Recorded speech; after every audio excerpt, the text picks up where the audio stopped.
अस्सलामुअलैकुम। अच्छा, हमने आज सेकंड यूनिट स्टार्ट करना है 10th क्लास बायोलॉजी का। वो हमारे पास है ह्यूमन रेस्पिरेटरी सिस्टम। अच्छा, रेस्पिरेटरी सिस्टम क्या होता है? रेस्पिरेटरी सिस्टम हमारा ऐसा सिस्टम है जो रेस्पिरेशन में, गैसियस एक्सचेंज में या ब्रीथिंग में हेल्प करता है। ठीक है, इसको हम क्या बोलते हैं? रेस्पिरेटरी सिस्टम बोलते हैं। इस चैप्टर में हमने अपने रेस्पिरेटरी सिस्टम के बारे में पढ़ना है, इसके डिफरेंट कंपोनेंट्स के बारे में, कौन-कौन से ऐसे कंपोनेंट हैं जो रेस्पिरेटरी सिस्टम में इन्वॉल्व हैं, रेस्पिरेशन में हेल्प करते हैं और डिफरेंट डिजीज़ेज़ हमारे रेस्पिरेटरी सिस्टम से जो बिलॉन्ग करती हैं उसके बारे में डिस्कस करना है। सबसे पहले हम इंट्रोडक्शन करते हैं इसका कि हमारे पास जो है रेस्पिरेटरी सिस्टम में काम क्या होता है।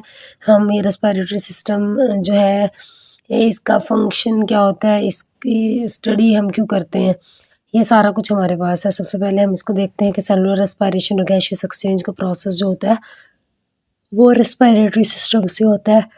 अब सेलुलर रेस्पिरेशन गैसियस एक्सचेंज क्या है वो कह रहे हैं। अब सेलुलर रेस्पिरेशन क्या होता है? सेलुलर का मतलब होता है सेल का रेस्पायर करना, और ये एक ऐसा प्रोसेस है जिसमें हम जो फूड इनटेक करते हैं उस फूड का ऑक्सीजन की मौजूदगी में, जो हम हवा के ज़रिए सांस के ज़रिए अंदर लेके जाते हैं, उस ऑक्सीजन की मौजूदगी में खुराक का टूटना और एनर्जी का बनना, इसको क्या बोलते हैं? Cellular respiration. अब ये सारा कुछ सेल में हो रहा है तो इसीलिए हम सेलुलर रेस्पिरेशन बोल रहे हैं। और गैसियस एक्सचेंज क्या होता है? गैसियस एक्सचेंज का मतलब होता है हवा का तबादला, कि लंग्स में ऑक्सीजन का आना और कार्बन डाइऑक्साइड का लंग्स से वापस ये बॉडी से बाहर मूव कर जाना, इसको क्या बोलते हैं? गैसियस एक्सचेंज बोलते हैं। अच्छा, सेलुलर रेस्पिरेशन क्या? Organism get energy by doing cellular respiration. का ऑर्गेनिज्म सेलुलर रेस्पिरेशन के जरिए एनर्जी हासिल करता है। इस प्रोसेस में क्या होता है? It is a process in which cell oxidise food, cell food की ऑक्सीडेशन करता है। ऑक्सीडेशन का मतलब है ऑक्सीजन की मौजूदगी में फूड का टूटना, फूड का तोड़ना और एनर्जी का प्रोड्यूस होना। And get energy for this purpose organism need to carry oxygen to the cell and remove carbon dioxide from the cell. अब जब सेलुलर रेस्पिरेशन का प्रोसेस होता है सेल में, तो इस रेस्पिरेशन के प्रोसेस में ना ऑक्सीजन इस्तेमाल होती है और कार्बन डाइऑक्साइड प्रोड्यूस होती है। तो इसके लिए ऑक्सीजन का सेल के अंदर जाना बहुत ज़रूरी है और कार्बन डाइऑक्साइड का सेल से बाहर रिमूव होना ज़रूरी है। तो ये जो प्रोसेस है जिसके ज़रिए ऑक्सीजन एंटर होगी और कार्बन डाइऑक्साइड रिमूव होगी, इस प्रोसेस को गैसियस एक्सचेंज बोलते हैं। यानी सेलुलर रेस्पिरेशन के लिए गैसियस एक्सचेंज का होना ज़रूरी है। तो गैसियस एक्सचेंज क्या है? गैसियस एक्सचेंज जो है वो ऐसा प्रोसेस है जिसमें ऑक्सीजन इनहेल्ड एयर में मौजूद जो होती है, यानी हम जो हवा लंग्स में लेके जाते हैं उनमें जो ऑक्सीजन मौजूद होती है वो हमारे ब्लड में चली जाती है, और ब्लड से जो कार्बन डाइऑक्साइड है वो एक्सहेल्ड एयर के सारी बॉडी से बाहर चली जाएगी। एक्सहेल्ड और इनहेल्ड एयर कौन सी होती है? इनहेल्ड एयर वो एयर होती है जो हवा से अपने लंग्स में लेके जा रहे हैं उसको इनहेल्ड एयर बोलते हैं, और एक्सहेल बाहर निकालते हैं, यानी जो हम लंग्स से बाहर जो गैस निकालते हैं एक्सहेलेशन के प्रोसेस के जरिए उसको एक्सहेल्ड एयर बोलते हैं। अच्छा, यहाँ जो रेस्पिरेशन होती है ना, जो सेलुलर रेस्पिरेशन में जो ऑक्सीजन की मौजूदगी में ग्लूकोज को तोड़ा जाता है, इसको स्पेसिफिकली हम एरोबिक रेस्पिरेशन बोलते हैं। रेस्पिरेशन की टाइप है, दो टाइप्स होती है, एक एरोबिक और एक एनारोबिक। रेस्पिरेशन में हम सिंपल ये पढ़ते हैं कि ऑक्सीजन की नहीं, फूड का टूटना और एनर्जी का बनना। रेस्पिरेशन में हम सिंपल पढ़ते हैं फूड का टूटना और एनर्जी का बनना, और एरोबिक में पढ़ते हैं ऑक्सीजन की मौजूदगी में फूड का टूटना और एनर्जी का बनना। Oxygen is utilise while carbon dioxide and water are produce. यानी एरोबिक रेस्पिरेशन एक ऐसा प्रोसेस है जिसमें ऑक्सीजन इस्तेमाल होती है और कार्बन डाइऑक्साइड और जो वाटर है वो रिमूव होता है।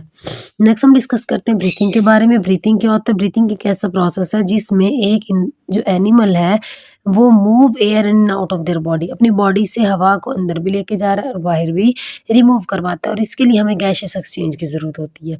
जब गैसेस मौजूद होंगी हमारी बॉडी में, it is get oxygen from air, it is done to get oxygen from air. ये किस लिए किया जाता है ब्रीथिंग का प्रोसेस? ये इसलिए किया जाता है ताकि ऑक्सीजन को हम अपनी बॉडी के अंदर एंटर करवाएं और कार्बन डाइऑक्साइड को बॉडी से बाहर रिलीज करवाएं। वो कह रहे हैं ब्रीथिंग और रिस्पिरेशन सेम प्रोसेस नहीं है। ठीक है, ब्रीथिंग और रेस्पिरेशन कैसे सेम प्रोसेस नहीं है? ब्रीथिंग जो है एक मैकेनिकल, एक फिजिकल प्रोसेस है जिसमें हमारी बॉडी हवा को अंदर भी लेके जा रही है और हवा को बाहर भी लेके जा रही है। लेकिन हम रेस्पिरेशन की बात करें, ये केमिकल प्रोसेस है, इसमें केमिकल रिएक्शन होता है कि फूड के मॉलिक्यूल टूटते हैं और साथ एनर्जी क्या होती है? रिलीज होती है।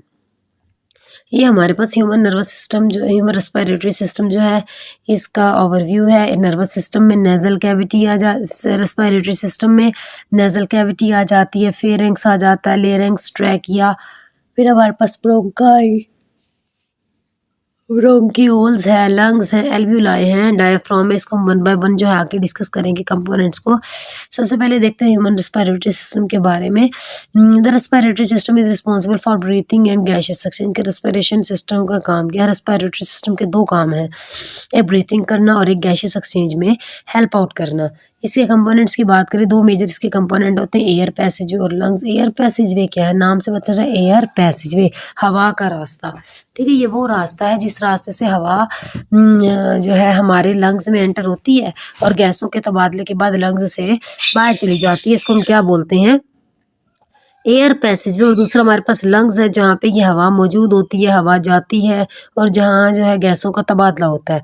एयर पैसेजवे के बारे में सबसे पहले हम डिस्कस करेंगे। एयर पैसेजवे क्या होता है? When air enter the body,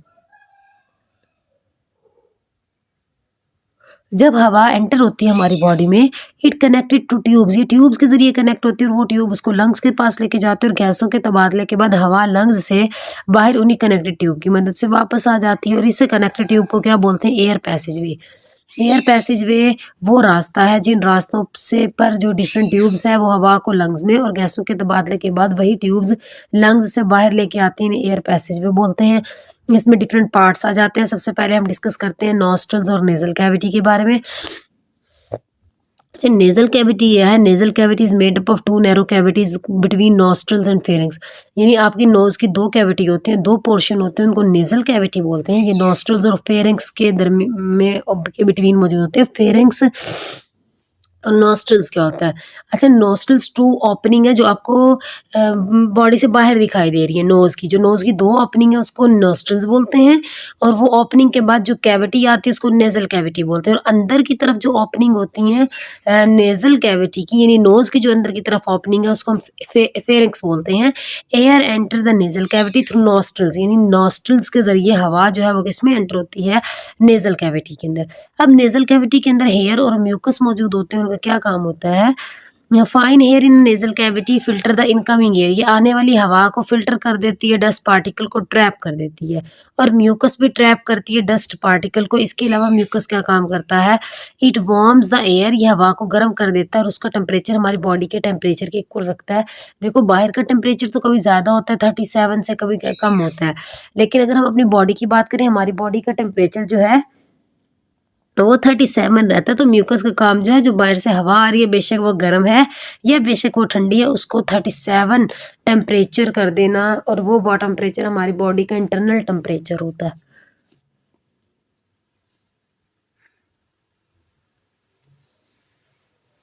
अब दूसरा कंपोनेंट हम पढ़ते हैं फेरिंग्स। पहले हमने पढ़ा कि हवा नॉस्ट्रल्स के जरिए एंटर होगी, फिर हमने पढ़ा था कि अंदर की जो नेजल कैविटी की ओपनिंग है उसको फेरिंग्स बोलते हैं, बाहर को नॉस्ट्रल। अब नॉस्ट्रल से एंटर हुई तो कहाँ जाएगी? फेरिंग्स में। नेजल कैविटी किसमें ओपन होती है? फेरिंग्स। फेरिंग्स के फ्लोर पे, यानी फेरिंग्स जो है उस जहाँ फेरिंग्स है उसके ना फ्लोर पे एक ओपनिंग मौजूद होती है जिसको क्या बोलते हैं? ग्लोटिस बोलते हैं। ग्लोटिस किसमें ओपन होती है? लेरिंग्स में। यानी जो फेरिंग्स है ना, ये फेरिंग्स ये आगे दो पैसेजवे में डिवाइड हो रही है। ये फेरिंग्स आगे दो पैसेजवे में डिवाइड होती है। ये फेरिंग्स है, फिर एक लेरिंग्स और एक ईसोफेगस। ईसोफेगस हमारे डाइजेस्टिव सिस्टम का पार्ट था, अब हमने किसका पार्ट पढ़ना है? फेरिंग्स। वो कह रहे हैं फेरिंग्स जो है इसके फ्लोर के ऊपर एक जो है ओपनिंग होती है जिसको हम क्या बोलते हैं? एपिग्लोटिस। ये एपिग्लोटिस किस में ओपन होती है? जाके लेरिंग्स में। ये हमारे पास होगी। अच्छा, जो है ना एपिग्लोटिस जो है उसको कुछ फ्लैप ऑफ टिश्यूज ने गार्ड किया, यानी यहाँ पे कुछ फ्लैप ऑफ टिश्यूज मौजूद होंगे यहाँ पे। ठीक है, यहाँ पे कुछ फ्लैप ऑफ टिश्यूज मौजूद होंगे, उन्हें क्या बोलेंगे? उन फ्लैप ऑफ टिश्यूज को एपिग्लोटिस। ये फेरिंग्स है। फेरिंग्स के ये फ्लोर पे एक ओपनिंग होती है जिसको ग्लोटिस बोलते हैं। ग्लोटिस किस में ओपन होती है? लेरिंग्स में ओपन होती है। और जो लेरिंग्स है उसको गार्ड किया होता है कुछ फ्लैप ऑफ टिश्यूज ने जिनको एपिग्लोटिस बोलते हैं। अब इस एपिग्लोटिस का क्या काम होता है? जब आप खाना खाते हो तो आपकी सांस की नाली में खुराक या पानी ना जाए, तो इसलिए ये होता है एपिग्लोटिस। ठीक है, ये एपिग्लोटिस होता है जो लेरिंक्स के फ्लोर पे मौजूद होता है।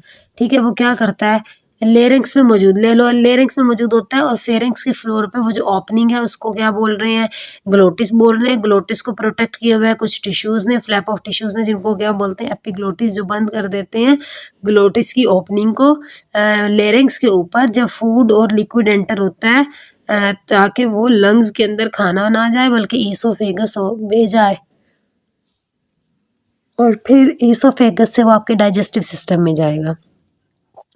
अच्छा, अब pharynx is a common passage for food to oesophagus and air to larynx. जो फेरिंग्स है वो एक कॉमन पैसेज है, इसके अंदर ही आपकी फूड आती है, इसके अंदर ही आपकी हवा आती है, फिर हवा लेरिंग्स में चली जाती है और फूड इसोफेगस में चली जाती है।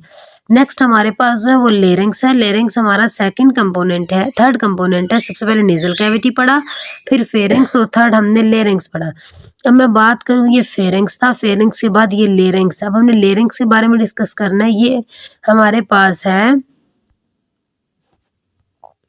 यहाँ पे हमारे पास है, ये इसको बोलते हैं ईसोफेगस। इसके बारे में डिस्कस नहीं करना क्योंकि ये हमारे रेस्पिरेटरी सिस्टम का पार्ट नहीं है, डाइजेस्टिव सिस्टम का पार्ट है। अब हवा फेरिंग्स से किस में आई, लेरिंग्स में। लेरिंग्स से आगे जो होता है वो ट्रैकिया होता है, जिसको हम हवा की नाली या विंड पाइप बोलते हैं। It is a box present between pharynx and trachea. ये फेरिंग्स है, ये ट्रैकिया, इसके दरमियान ये जो बॉक्स मौजूद है इसको लेरिंग्स बोलते हैं। इसको वॉइस बॉक्स भी बोलते हैं। किसको, लेरिंग्स को। लेरिंग्स का दूसरा नाम वॉइस बॉक्स है क्योंकि इसमें वोकल कॉर्ड मौजूद होते हैं। ये टिश्यूज है, बैंड ऑफ फाइब्रस टिश्यूज है, ये रेशेदार बैंड ऑफ टिश्यूज मौजूद होते हैं जो दोनों तरफ से स्ट्रेच होते हैं। ठीक है, स्ट्रेच का मतलब दोनों तरफ से ऐसा लगता है जैसे इन्हें पकड़ा हुआ है, जैसे हम रबड़ बैंड को दोनों तरफ से खींच देते हैं तो वो स्ट्रेच हो जाता है, इस तरह ये स्ट्रेच हुए हैं। जब हवा जो है लेरिंग्स में एंटर होती है, इन स्ट्रेच वोकल कॉर्ड के साथ स्ट्राइक करती है तो इससे साउंड प्रोड्यूस होती है। ठीक है, वाइब्रेशन होगी और वाइब्रेशन से साउंड प्रोड्यूस होती है, आवाज़ प्रोड्यूस होती है। फिर स्पीच कैसे बनती है, डिफरेंट हम लैंग्वेज, डिफरेंट वर्ड कैसे बोलते हैं, वो कह रहे हैं जब वाइब्रेशन होती है वोकल कॉर्ड में। इसके अलावा आपके लिप्स, चीक्स, टंग और जॉज मूव करते हैं तो उसके मूव करने से स्पेसिफिक साउंड प्रोड्यूस होती है और स्पेसिफिक साउंड को क्या बोलते हैं, स्पीच बोलते हैं। ये हमारे पास जो है रेस्पिरेटरी सिस्टम के कुछ हमने कंपोनेंट के बारे में डिस्कस किया है। बाकी हमारे पास ट्रैकिया रहता है, ब्रोंकाई, ब्रोंक्यूल्स और लंग्स, उसके बारे में हम नेक्स्ट क्लास में डिस्कस करेंगे।